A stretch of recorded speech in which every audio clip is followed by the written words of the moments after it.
You know that feeling when something's just off in your marriage, but you can't quite name it? Maybe you've got a husband who's great at his job, faithful to God, can recite scripture like nobody's business. But when it comes to connecting with you emotionally, it's like you're speaking two different languages.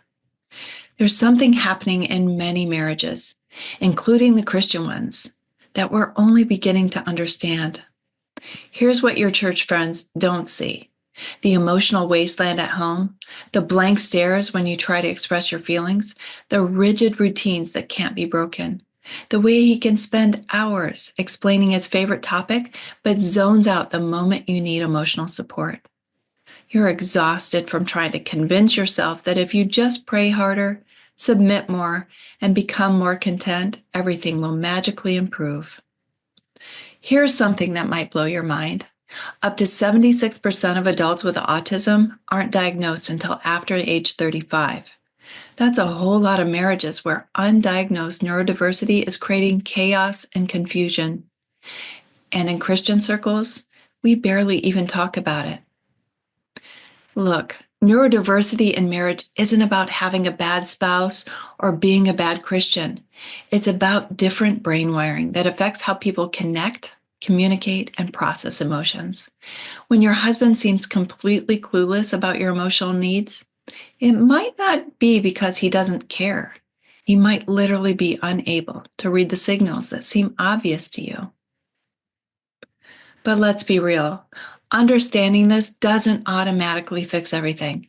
It doesn't mean you have to accept emotional neglect or stay in a situation that's destroying your mental and spiritual health.